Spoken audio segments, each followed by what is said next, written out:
মুহূর্তের big breaking. জলপাইগুড়ির বানারহাটে BJP সাংসদ খগেন মুর্মুর ওপর আক্রমণের ঘটনায় রাজ্য সরকারের নিষ্ক্রিয়তা নিয়ে চরম হুঁশিয়ারি দিলেন রাজ্যপাল সিভি আনন্দ বোস।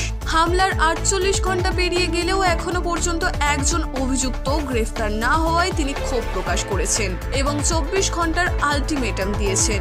রাজ্যপাল সাফ জানিয়ে দিয়েছেন, যদি এই সময়ের মধ্যে রাজ্য সরকার কোনো পদক্ষেপ না করে তবে তিনি সংবিধান অনুযায়ী ব্যবস্থা নিতে বাধ্য হবেন। তবে সেই সাংবিধানিক পদক্ষেপ ঠিক কি হতে পারে তা তিনি স্পষ্ট করেননি। নজিরবিহীন কঠোর বার্তা রাজ্যপালের। আজ রাজ্যপাল বলেন, রাজ্যের আইন শৃঙ্খলা রক্ষা করার দায়িত্ব পুলিশের, কিন্তু পশ্চিমবঙ্গে সেই ব্যবস্থা ভেঙে পড়েছে। একজন তপশিলি সাংসদকে নৃশংসভাবে আক্রমণ করা হয়েছে, এটা মেনে নেওয়া যায় না। যারা অপরাধী তারা কোথায়? বাংলার আইন শৃঙ্খলা পরিস্থিতি আরো ভালো হওয়া প্রয়োজন। তিনি আরো যোগ করেন, সাধারণ মানুষ গুন্ডাদের ভয় পাচ্ছে, আমরা তা সমর্থন করতে পারি না। রাজ্যের স্বাভাবিক পরিস্থিতি দ্রুত ফিরিয়ে আনতে হবে। যদি এই অরাজকতার মোকাবিলা না করা যায় তাহলে রাজ্যের মানুষকেই মূল্য চোকাতে হবে। সরকারকে পদক্ষেপ করতেই হবে। বানারহাটের ঘটনা নিয়ে রাজ্য রাজনীতিতে তোলপাড়। গত সোমবার জলপাইগুড়ির বানারহাটে বন্যা পরিস্থিতি দেখতে এবং ত্রাণ বিলি করতে গিয়েছিলেন বিজেপি সাংসদ খগেন মুর্মু ও বিধায়ক শঙ্কর ঘোষ। সেখানেই একদল লোক তাদের উপর চড়াও হয়। হামলায় মালদা উত্তরের সাংসদের মুখ ফেটে যায়। এই ঘটনার তীব্র নিন্দা করে খোদ প্রধানমন্ত্রী নরেন্দ্র মোদী। পশ্চিমবঙ্গের আইন শৃঙ্খলা পরিস্থিতি নিয়ে প্রশ্ন তোলেন। পাল্টা আসরে নামেন মুখ্যমন্ত্রী মমতা বন্দ্যোপাধ্যায়। তার অভিযোগ, প্রধানমন্ত্রী বন্যা নিয়েও রাজনীতি করছেন। যদিও মুখ্যমন্ত্রী পরে হাসপাতালে সাংসদ খগেন মুর্মুকে দেখতে যান এবং জানান সাংসদের নাকের কাছে চোট লেগেছে, সাংসদের চোখের নিচে অস্ত্রোপচারের প্রয়োজন। জানা গিয়েছে, আক্রান্ত সাংসদ খগেন মুর্মুকে যে হাসপাতালে ভর্তি করা হয়েছে সেখানে চিকিৎসকরা জানিয়েছেন তার বাঁ চোখের নিচের হাড়ে আঘাত লেগেছে এবং তার জন্য অস্ত্রোপচার করতে হবে। তবে তিনি ডায়াবেটিক হওয়ায় অস্ত্রোপচারে কিছুটা সময় লাগবে। এদিকে একই ঘটনায় আক্রান্ত বিধায়ক শঙ্কর ঘোষকে হাসপাতাল থেকে ছেড়ে দেওয়া হয়েছে। তার ডান হাতের লিগামেন্টে আঘাত রয়েছে। বন্ধুরা, আরো একটি গুরুত্বপূর্ণ খবর, সরকারি কর্মীদের জন্য দারুণ খবর। বাংলায় ডিএ বা মহার্ঘ ভাতা না বাড়লেও এবার বেতন বাড়ানোর সিদ্ধান্ত পশ্চিমবঙ্গ সরকারের। এক ধাক্কায় বেতন বাড়ানো হয়েছে দ্বিগুণ। মাইনে বাড়ছে সরকারের অধীনে থাকা এই কর্মীদের। মহার্ঘ ভাতা নিয়ে রাজ্য বনাম কর্মচারীদের বিরোধ চলছে। কেন্দ্রীয় সরকার সময় সময় ডিএ বাড়ালেও পশ্চিমবঙ্গ সরকারের কর্মীদের কপালে কিছুই মিলছে না, তাই এক প্রকার ক্ষুব্ধ কর্মীরা। তবে এবার খুশির খবর মিলল কিছু সংখ্যক কর্মীদের জন্য।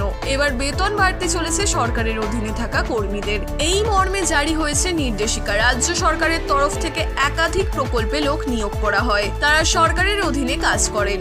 সেরকমই কর্মীদের বেতন বাড়ছে প্রায় দ্বিগুণ। তাহলে কত টাকা করে হাতে পাবেন তারা? কবে থেকেই বা পাবেন? রইল বিস্তারিত তথ্য। 2017 সালে এই প্রকল্পে কর্মরত কর্মীদের ভাতা ছিল মাত্র 3000 টাকা। পরবর্তীকালে বহুবার এই টাকা বাড়ানোর দাবি করা হয়েছিল, তবে এবার সেটা এক ধাক্কায় 2000 টাকা বাড়িয়ে 5000 টাকা করে দেওয়া হলো। নবান্নের তরফ থেকে এই নির্দেশিকা জারি করেছেন অতিরিক্ত চিফ সেক্রেটারি প্রভাত কুমার মিশ্র। সরকারের একটি প্রকল্প হলো কর্মবন্ধু প্রকল্প। এতদিন পর্যন্ত এই কর্মচারীরা মাসে 3000 টাকা করে পেতেন, তবে এবার জানা যাচ্ছে সেটা বাড়িয়ে 5000 টাকা করে দেওয়া হয়েছে। সেপ্টেম্বর মাস থেকেই নতুন ভাতা কার্যকর করা হচ্ছে, ফলে সেপ্টেম্বর ও অক্টোবর 2 মাসের বকেয়া টাকাও পাওয়া যাবে। স্বাভাবিকভাবেই এই বিজ্ঞপ্তি প্রকাশ্যে আসার পর খুশি কর্মবন্ধু কর্মীরা। রাজ্যের বিভিন্ন পৌরসভার আওতায় সাফাই কর্মী থেকে নৈশ প্রহরী হিসেবে ও ভূমি রাজস্ব দফতরে কর্মবন্ধু প্রকল্পে বেশ কিছু লোক নেওয়া হয়েছিল। এই মুহূর্তের বিগ ব্রেকিং নিউজ, এই রাজ্যে আইনের শাসন বলে কিছু নেই।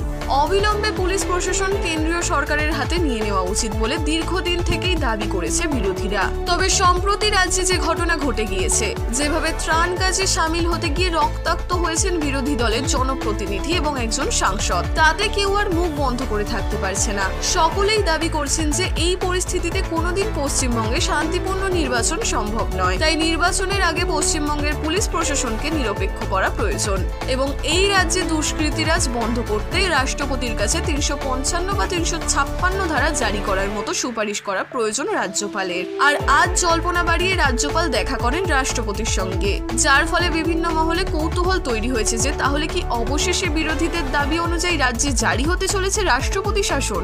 আজ জল্পনা বাড়িয়ে রাষ্ট্রপতির সঙ্গে সাক্ষাৎ করেন পশ্চিমবঙ্গের রাজ্যপাল সিভি আনন্দ বোস। আর সেই খবর সামনে আসার সাথে সাথেই বিভিন্ন মহলে কৌতূহল তৈরি হয়েছে, তাহলে কি অবশেষে রাজ্যে বিরোধীদের দাবি অনুযায়ী বড় কোনো পদক্ষেপ গ্রহণ করার কাজ শুরু হয়ে গেল?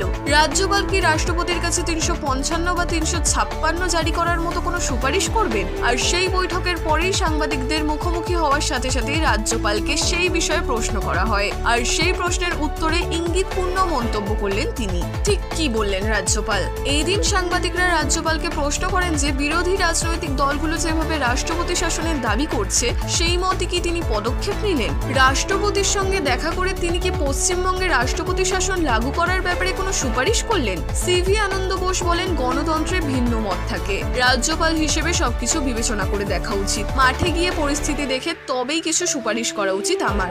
রাজ্যপাল হিসেবে কি সুপারিশ করব তা নিয়ে ভাবনা চিন্তা চলছে, কিন্তু কোনো সিদ্ধান্ত নেওয়া হয়নি। তবে কি ভাবনা চিন্তা করছেন তিনি? তার সেই ভাবনা চিন্তা কি রাষ্ট্রপতি শাসনের পক্ষেই হতে চলেছে? সেই রহস্য কিন্তু রাজ্যপালের এই দিনের মন্তব্যের পর ক্রমশ ঘনীভূত হতে শুরু করেছে। সব মিলিয়ে গোটা পরিস্থিতি কোথায় গিয়ে দাঁড়ায় সেদিকেই নজর থাকবে সকলের।